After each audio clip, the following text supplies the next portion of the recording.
Expert से अपने सवालों के जवाब जानने का मौका। तो आपका डॉक्टर में आपका स्वागत करती हूं मैं कायनात अंसारी। और आज हम बात करेंगे मच्छरों से होने वाली बीमारियों, उनके लक्षण और बचाव के उपायों की। कोरोना संक्रमण के बीच पहले डेंगू और अब जीका वायरस की दस्तक ने स्वास्थ्य महकमे की चिंताओं को और बढ़ा दिया है। यूपी के कानपुर में जीका के दर्जनों केस मिलने के बाद दूसरे जिलों में भी इसके प्रसार का खतरा बढ़ गया है। कोरोना और डेंगू के बीच जीका वायरस की आहट से लोगों में घबराहट है। उनके मन में कई तरह के सवाल हैं। मसलन जीका वायरस क्या है, ये कितना खतरनाक है, इसमें कैसे लक्षण दिखते हैं, ये कैसे फैलता है। उधर श्रीनगर में कोरोना के बढ़ते मामलों ने प्रशासन के साथ स्वास्थ्य विभाग की चिंताओं को बढ़ा दिया है। तेजी से बढ़ते मामले और रेड जोन की बढ़ती संख्या तीसरी लहर की दस्तक की आशंका पैदा कर रहे हैं। प्रशासन ने 8 और क्षेत्रों को माइक्रो कंटेनमेंट जोन घोषित किया है। अधिकारियों की माने तो अगर मामलों की इसी तरह से बढ़ोतरी होती रही, रफ्तार पर ब्रेक नहीं लगा और लोगों ने कोविड मानकों का पालन नहीं किया तो पूरे जिले में लॉकडाउन तक लगाया जा सकता है। तो आज एक्सपर्ट से करेंगे जीका वायरस और कोरोना के बढ़ते संक्रमण के मामलों को लेकर बात और जानने का करेंगे प्रयास कि इन खतरों से निपटने की हरियाणा सरकार की कैसी है तैयारी। हमारे साथ आज कुछ एक्सपर्ट जुड़ेंगे, लेकिन पहले डाल लेते हैं कुछ जरूरी जानकारी पर नजर।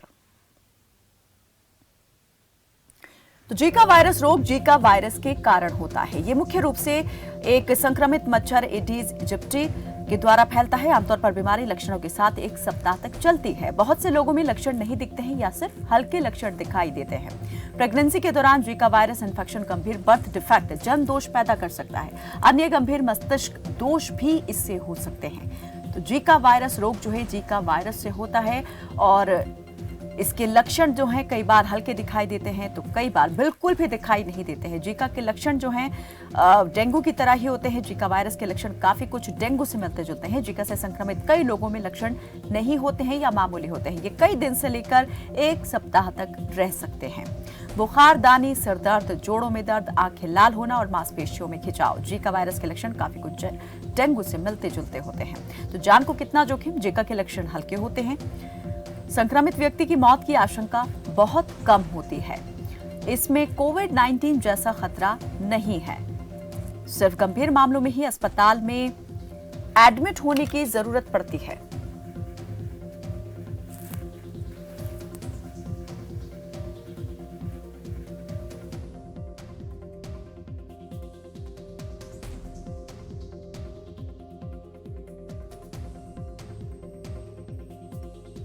वायरस से बचाव के जो उपाय हैं वो वही हैं जिसमें आपको खुद का मच्छरों से बचाव करना है। पूरी बाजू की शर्ट और फुल पैंट पहननी है। अगर खुले में सोते हैं तो मच्छरदानी का इस्तेमाल करें और मच्छरों के काटने से खुद को बचाएं। इंसेक्ट रिपेलेंट का इस्तेमाल करें।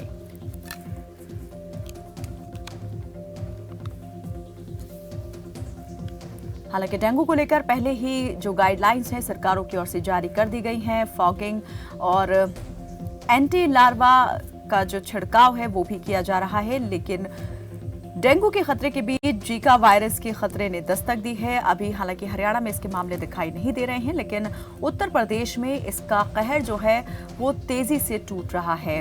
अगर अभी तक पीड़ितों की बात करें, संक्रमित लोगों की बात करें तो 79 से ज्यादा ये आंकड़ा पहुंच चुका है। अभी तक के आंकड़ों की बात करें तो 79 से ज्यादा मरीज अभी तक सामने आ चुके हैं। संक्रमण के द्वारा होने वाला ये रोग है तो इसलिए इसके तेजी से प्रसार का खतरा जो है और ज्यादा बढ़ जाता है।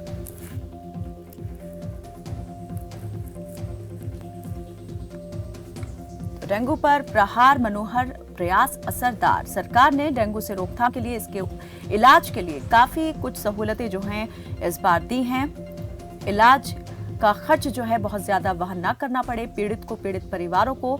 इसके लिए भी सरकार ने इस बार प्लेटलेट्स के बारे में नई गाइडलाइन जारी की है। इस बार मरीजों को प्लेटलेट्स के लिए पैसे नहीं देने होंगे और सरकारी अस्पतालों में ये फ्री में दी जाएगी। पहली लहर में कोविड प्रयोगशालाओं की स्थापना, सरकार ने कोरोना के खिलाफ जो प्रभावी कदम उठाए उसके बारे में भी आपको जानकारी दे देते हैं। रसद दवाओं की उपलब्धता सुनिश्चित की गई पहली लहर के दौरान। दूसरी लहर के दौरान सभी को दवा, चिकित्सा उपकरणों की उपलब्धता सुनिश्चित की। ऑक्सीजन की समय पर आपूर्ति सुनिश्चित की गई। ग्रामीण क्षेत्रों में कोविड के प्रसार की रोकथाम के कदम उठाए गए। टीकाकरण और आपातकालीन सेवाओं जैसे नियमित गतिविधियां सुनिश्चित की। ऑक्सीजन में आत्मनिर्भर बनने जा रहा है हरियाणा। इसके लिए ऑक्सीजन की कमी को पूरा करने के लिए प्रभावी कदम उठाए गए हैं। पीएम केयर्स फंड से मिले 40 पीएसए प्लांट तेजी से लगवाए जा रहे हैं। 50 बिस्तर या इससे ऊपर के सरकारी अस्पतालों में 139 पीएसए प्लांट का जो काम है लगाने की प्रक्रिया है वो जारी है।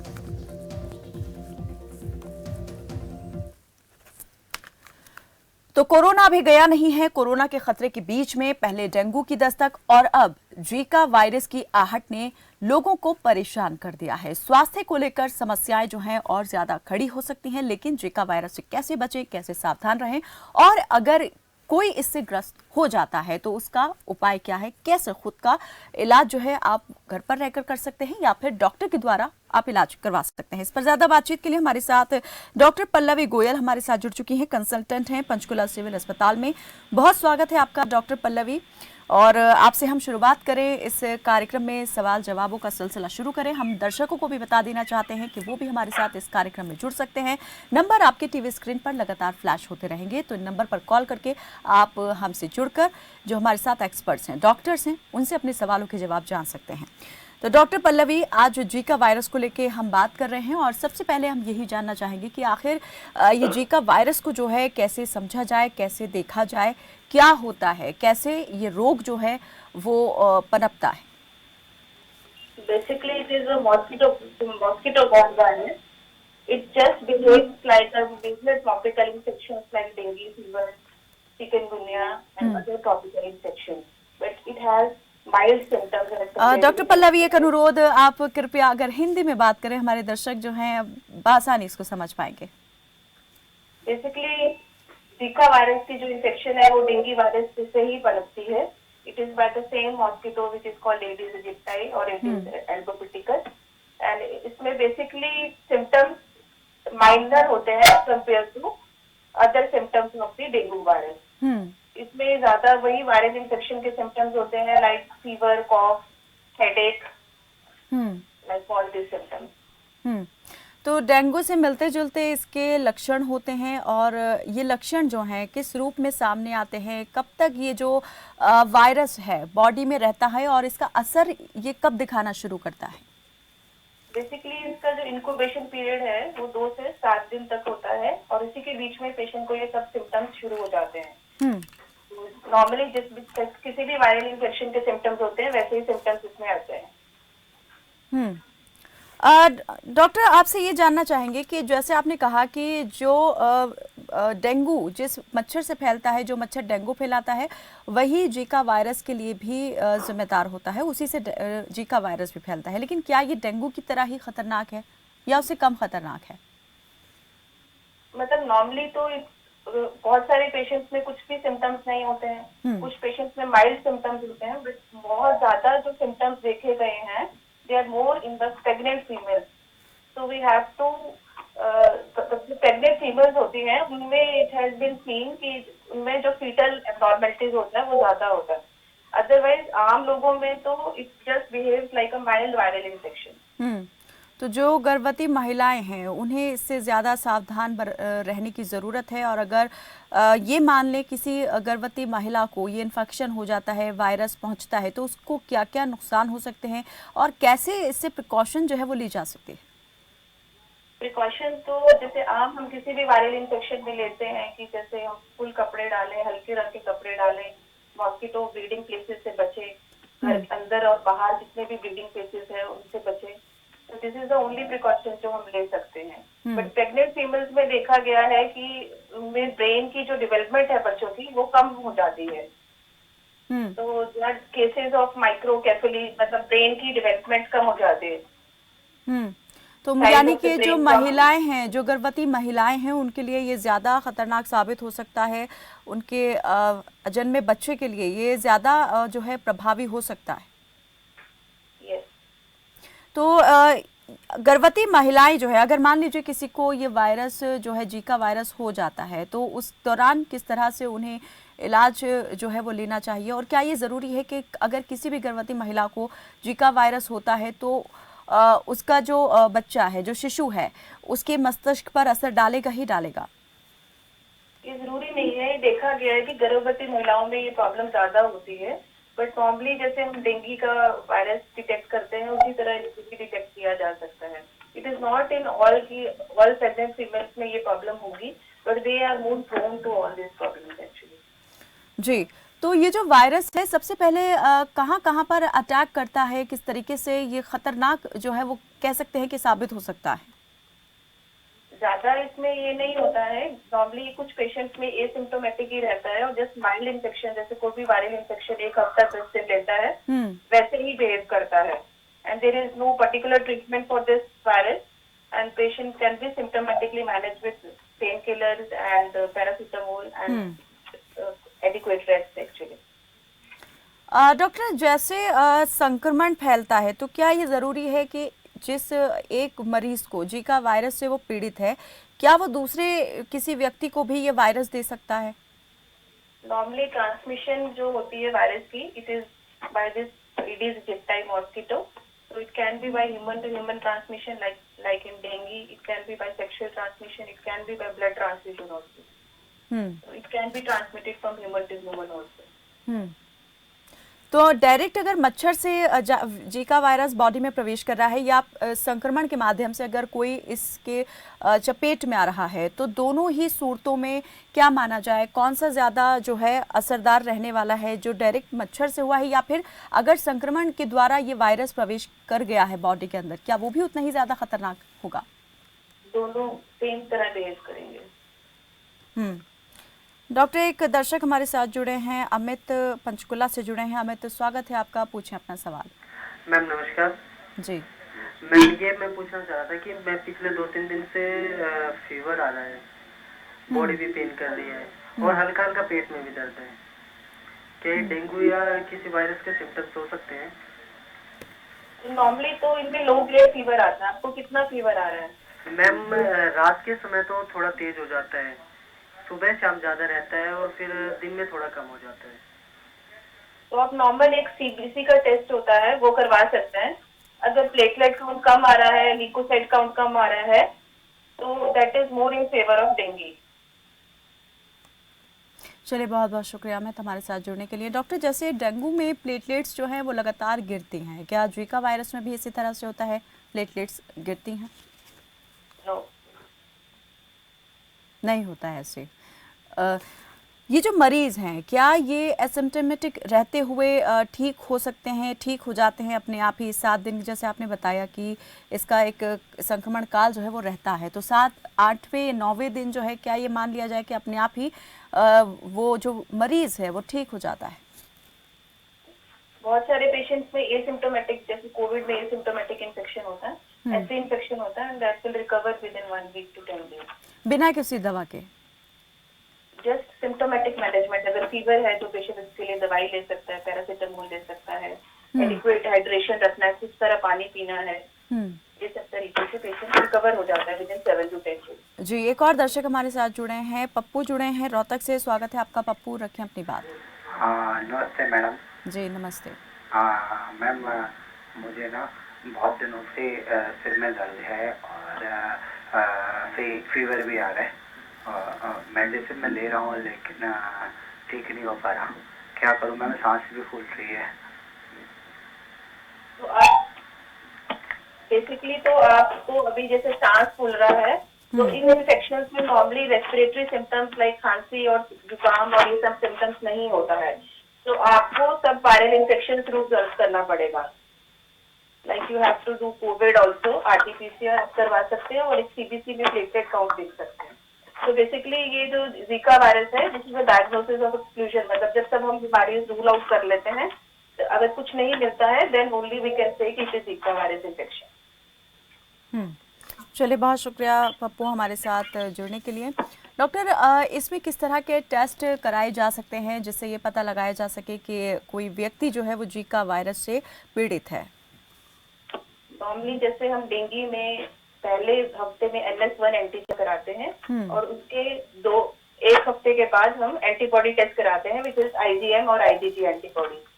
उसी तरह इसमें भी पहले हफ्ते में हम RT-PCR कराते हैं और सेकेंड वीक में we will get the antibody test which is IgG and IgM antibody.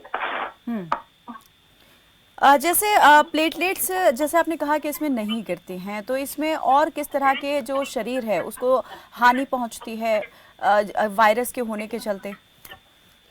Normally जैसे कोई भी वायरल फीवर बिहेव करता है, लाइक सिर में दर्द, हेडेक, आंखों में पेन, बहुत सारा रैश हो जाता है बॉडी में, उसी तरह बिहेव करता है। हम्म। तो बट इससे जो फीवर होता है वो कम होता है जी। कंपेयर टू डेंगू, जिसमें हाई ग्रेड फीवर होता है। हम्म।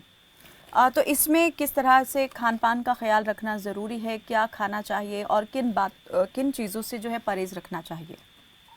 इसमें हम नॉर्मल जैसे हम खाना खाते हैं, अगर पेशेंट को वॉमिटिंग नहीं आ रही तो हल्का खाना खाइए, खूब सारा पानी पीजिए, और अगर फीवर है तो you can take paracetamol 500 mg। Hmm. Paracetamol जो है डॉक्टर की सलाह से या फिर खुद ही आप वो ले सकते हैं, और कितने दिन तक ये दवाई कोई पेशेंट ले सकता है? अगर पेशेंट को फीवर आ रहा है then only take paracetamol, otherwise it is not for symptomatic treatment. अगर पेशेंट को फीवर है देन ओनली पैरासीटामोल लेना है। कितने दिन तक पैरासीटामोल जो है कोई भी व्यक्ति खुद ले सकता है, और अगर ठीक ना हो उसके बाद भी फिर डॉक्टर के पास जाना ज़रूरी है? उसके बाद फिर हमें और इन्फेक्शन रूल आउट करना चाहिए अगर पेशेंट विद इन 7 days नहीं ठीक हो रहा है। डॉक्टर, जैसे आपने कहा कि जीका वायरस जो है उतना ज़्यादा खतरनाक नहीं होता है, तो इससे अभी तक जो है क्या कोई मृत्यु का आंकड़ा भी, कि अगर ये वायरस तेज़ी से फैल रहा है तो कोई दिखा हो बढ़ता हुआ? अभी तक there is no reported case of any mortality with this virus. The first case was seen in July 2021 in a pregnant female. Now there are about 66 cases of reported in the Kanpur in UP. जी, चलिए doctor, इस पर हम और बात करेंगे। एक और दर्शक दिल्ली से हमारे साथ जुड़े हैं, सचिन, स्वागत है आपका, रखें अपनी बात। मैम नमस्ते। जी नमस्ते। एक्चुअली मैम मुझे ना मतलब 2-3 दिन से फीवर आ रहा है, लेकिन मैं मेडिसिन तो ले रहा हूँ, मैंने डॉक्टर को कंसल्ट भी किया, लेकिन दिन में वो फीवर हल्का हो जाता है, लेकिन रात में जब मैं आता हूँ ऑफिस से तो वो फीवर चढ़ जाता है मेरे को। और हालांकि जो प्रिकॉशंस हैं जो डॉक्टर ने मुझे बताए हैं, फिजिशियन ने, वो सारे ले रहा हूँ मैं, कोई भी ठंडी चीज़ें नहीं खा रहा हूँ। मैंने अभी ब्लड टेस्ट कराया नहीं है, उन्होंने बोला था कि ब्लड टेस्ट कराना है, पर मुझे ऑफिस से टाइम नहीं मिल पाया था। लेकिन मैम ये जानना चाहता हूँ कि क्या मुझे ब्लड टेस्ट ये सारी चीज़ें करानी चाहिए? ये नॉर्मल फीवर है या किस तरीके का फीवर है जो मतलब बार बार चढ़ आ रहा है, बार बार उतर रहा है, बार बार चढ़ रहा है, मतलब क्या है ये? पिछले 3-4 दिन से मेरे को प्रॉब्लम है। बेसिकली जो डेंगू का फीवर है वो 1 week 10 days लेना है। आजकल जितनी भी वायरल इन्फेक्शन हो रही है we will take about 7 days to 10 days। तो अगर आपको ज्यादा सिम्टम्स हो रहे हैं, if you are not able to take, बहुत सारा नहीं कुछ खा पा रहे हैं, बहुत हाई ग्रेड फीवर हो रहा है, then you can get a normal blood test which is called CBC and LFT। चलिए, बहुत बहुत शुक्रिया सचिन। एक और दर्शक कैथल से राजू जुड़े हैं हमारे साथ। राजू, स्वागत है आपका, रखें अपनी बात।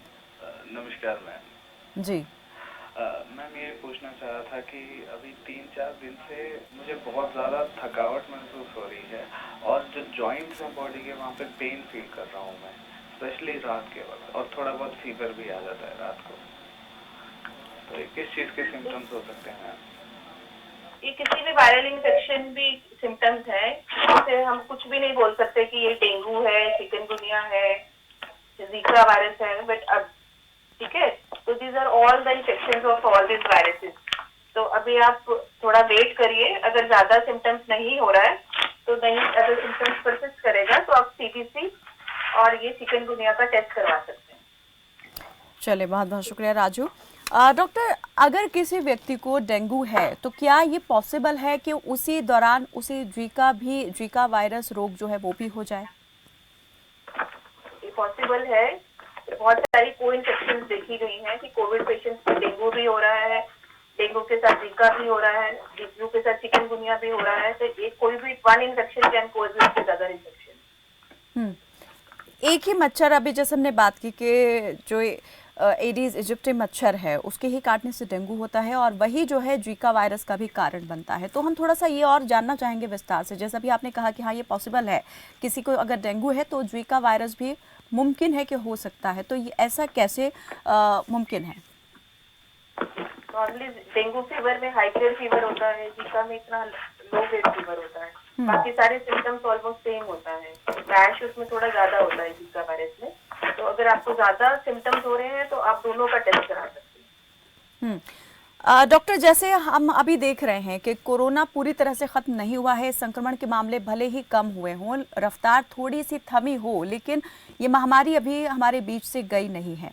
ऐसे में अगर कोरोना के बीच में कोई व्यक्ति इन रोगों की चपेट में आता है, तो क्या यहाँ पर ज्यादा जो जोखिम है वो बढ़ जाता है?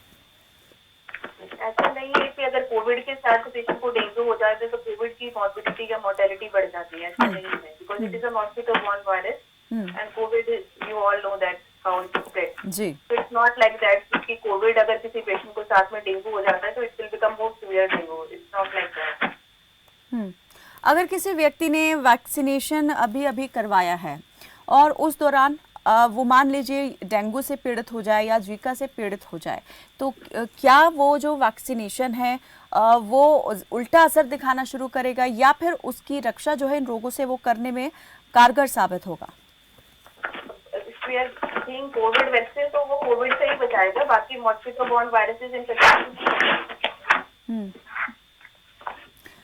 डॉक्टर, अगर ये जो जैसे आपने गर्भवती महिलाओं के विषय में बताया कि उनके लिए थोड़ा सा ज़्यादा रिस्की वाला ये मामला हो जाता है अगर जीका वायरस से वो पीड़ित हो जाएं, तो क्या ये और जो एज ग्रुप्स हैं, बच्चे हो गए, बूढ़े हो गए, वयस्क हो गए, अलग अलग एज ग्रुप्स पर अलग अलग असर दिखाता है? क्या अलग अलग उम्र के वर्ग के लोगों के लिए क्या जोखिम अलग अलग है? ऐसा नहीं है, नॉर्मली तो ये एसिम्प्टोमेटिक ही होता है, सिर्फ प्रेग्नेंट फीमेल्स में देखा गया है कि उनके बच्चों में छोटे मस्तिष्क पैदा होते हैं। यानी अगर कोई व्यक्ति पहले ही किसी और दूसरी बीमारियों से पीड़ित है, जैसे डायबिटीज से कोई पीड़ित है, किसी को हाई बीपी की प्रॉब्लम है, तो उन केसेस में भी ये ज्यादा खतरनाक साबित नहीं हो सकता है? ऐसा नहीं देखा गया, जैसे कोविड में तो वी विल से कि ज्यादा उन पेशेंट्स में होता है which are having high risk factors या एल्डरली पेशेंट्स होते हैं, but it is not with this infection. आप पंचकुला के सिविल अस्पताल में कंसल्टेंट हैं, तो इस तरह के अभी तक क्या कोई ऐसे केस वहां पर सामने आए जहां पर थोड़ा सा ज्यादा सिचुएशन जो है वो क्रिटिकल हो गई हो इस तरह के मरीजों के लिए?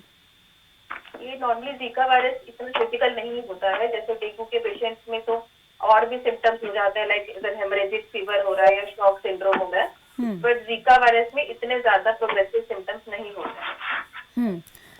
दूसरा ये कि अस्पतालों में इसको लेकर के क्या इंतजाम किए गए हैं, क्योंकि हरियाणा में अभी तक इस तरह का कोई भी मामला जो है अभी सामने नहीं आया है, लेकिन तैयारी जो है हर एक तरह के सिचुएशन के लिए रहनी चाहिए। कोरोना को लेकर सरकार ने तो तैयारी की ही है, तो हम जानना चाहेंगे कि इन बीमारियों से बचाव के लिए जो है किस तरह के अभी जरूरी इक़दाम जो है वो किए गए हैं।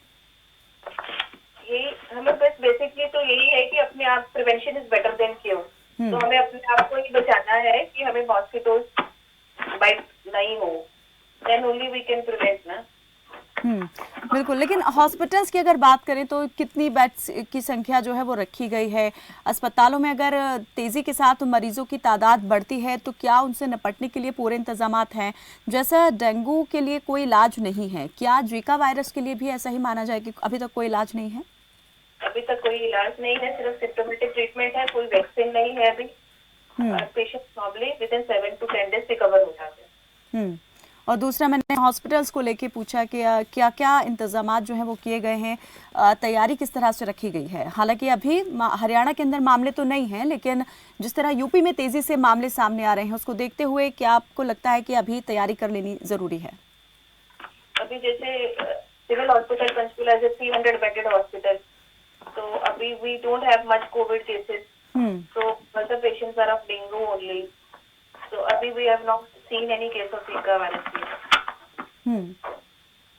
और क्या कुछ गाइडलाइंस जो हैं वो जारी की जा रही हैं मच्छरों को लेके या डेंगू को लेके? तो देखा गया है कि सरकार ने कई घोषणाएं भी की हैं, तो क्या इस तरह की और दूसरी बीमारियों के लिए भी कुछ घोषणाएं हुई हैं?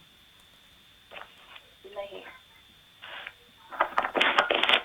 एक दर्शक हमारे साथ जुड़े हैं, संदीप मेवात से जुड़े हैं। स्वागत है आपका संदीप, रखें अपनी बात। नमस्ते मैम। जी मैम, मेरे को ना रात को बुखार आ जाता है और दिन में उतर जाता है। कितना तेज बुखार आता है आपको? नॉर्मली रहता है, 98 के आसपास रहता है, 99 98।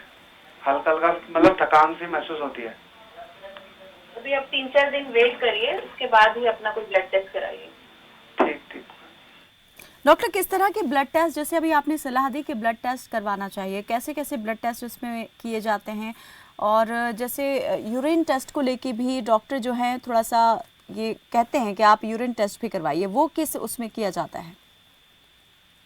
नॉर्मली तो किसी भी वायरल इन्फेक्शन में लाइक डेंगू है, चिकनगुनिया है, तो हम normally CBC, LFT and kidney function test ही कराते हैं पेशेंट्स का। हम्म। सीबीसी में हम लोग सेल काउंट देखते हैं और एलएफटी में मतलब हम नॉर्मली लिवर एंजाइम्स बढ़ जाते हैं पेशेंट्स में। क्या ये हॉस्पिटल्स में ही हो जाते हैं ये जो टेस्ट हैं, या फिर लैब इसके लिए अलग से रखी गई है, निर्धारित की गई हैं? नहीं, ये नॉर्मल हमारे हॉस्पिटल्स में सब टेस्ट हो जाते हैं। तो अभी अगर डेंगू के मरीजों की हम बात करें तो अभी आप कितनी देख रही हैं कि तेजी से बढ़ोतरी हो रही है, या फिर अभी जो लगाम है वो लग गई है? अभी नहीं लगा है। अभी मामले अभी सामने आ number रहे of हैं। cases- Yes. जी, एक और दर्शक राज झज्जर से जुड़े हैं हमारे साथ। राज, स्वागत है आपका, रखें अपनी बात। नमस्ते मैम। जी मैम, मेरे सर में दर्द रहता है। कब से दर्द रहता है राज? 3-4 दिन हो गए उनसे सर में दर्द रहता है। बहुत ज्यादा और है? क्या दिक्कत है? हाँ, थोड़ा ज्यादा। इसके अलावा कुछ और परेशानी? नहीं, सर में दर्द रहता है बहुत ज्यादा। जी डॉक्टर। कुछ जुकाम, खांसी, कुछ और कोई दिक्कत? नहीं मैम, कोई और नहीं है। आपको पहले से कुछ शुगर बीपी की और कोई प्रॉब्लम? नहीं, अभी 3-4 दिन हुए हैं, बहुत ज्यादा सर में दर्द रहता है। तो आप इसमें ब्लड प्रेशर वगैरह चेक कराइए। अगर उसमें कोई प्रॉब्लम नहीं आता है तो अपना कोविड आरटीपीसीआर करा लीजिए, because Covid can also behave like isolated headache only. ठीक मैम। बहुत बहुत शुक्रिया राज हमारे साथ कार्यक्रम में जुड़ने के लिए। डॉक्टर, जैसे कोई भी अगर व्यक्ति जो है वो जीका वायरस से पीड़ित है तो घर पर अगर उसे रखा गया है तो कैसे सावधानी जो है उसके साथ बरतनी चाहिए, क्या क्या प्रिकॉशंस जो हैं वो लेनी ज़रूरी है? अगर घर पे है पेशेंट तो अपने आप को प्रॉपर पानी वगैरह पिए, पूरा हाइड्रेट रखे उसका। अगर प्रॉब्लम हो रहा है तो उसको नॉर्मल पेन किलर जैसे पैरासीटामोल ये सब दे सकते हैं। और उसको अगर कुछ और सिम्टम्स बढ़ते हैं, लाइक पेशेंट को कहीं से ब्लीडिंग शुरू होता है, तो वो हमें ब्लड टेस्ट कराना चाहिए। एक और दर्शक हमारे साथ जुड़े हैं, कुलदीप रेवाड़ी से। स्वागत है आपका कुलदीप, रखें अपनी बात।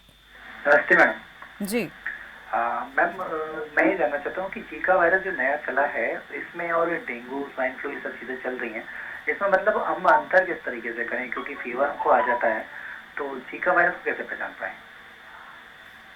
जीका वायरस में नॉर्मली देखा गया कि फीवर कम होता है और डेंगू में बहुत हाई ग्रेड फीवर होता है। बाकी सब सिम्टम्स दोनों के एक जैसे ही होते हैं। चलिए, बहुत बहुत शुक्रिया कुलदीप हमारे साथ जुड़ने के लिए। डॉक्टर, वक्त हो चला है कार्यक्रम में चर्चा को समाप्त करने का, लेकिन हम चाहेंगे कि अभी जो थोड़ा समय हमारे पास बचा है उसमें आप हमारे दर्शकों को कोई एडवाइस करें कि उन्हें क्या करना चाहिए, कैसे अपना बचाव वो रखें, अपने परिवार को जो है इन मौसमी बीमारियों से वो बचा सकते हैं। कर दो क्या मेरा, बस मेरे को नहीं करना। चलिए, बहुत बहुत शुक्रिया डॉक्टर पल्लवी गोयल हमारे साथ जुड़ने के लिए। तो कंसल्टेंट पंचकुला सिविल हॉस्पिटल की डॉक्टर पल्लवी हमारे साथ जुड़ी, उन्होंने बताया कि कैसे आप जीका वायरस की पहचान कर सकते हैं।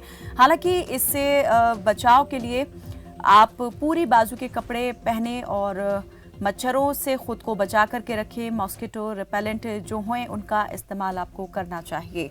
तो बचाव ही आपके लिए सबसे बेहतर तरीका है खुद को स्वस्थ रखने का और इन बीमारियों से अपनी और अपने परिवार की रक्षा करने का। फिलहाल के लिए आज मेरे साथ बस इतना ही। आप देखते रहें खबर फास्ट। नमस्कार।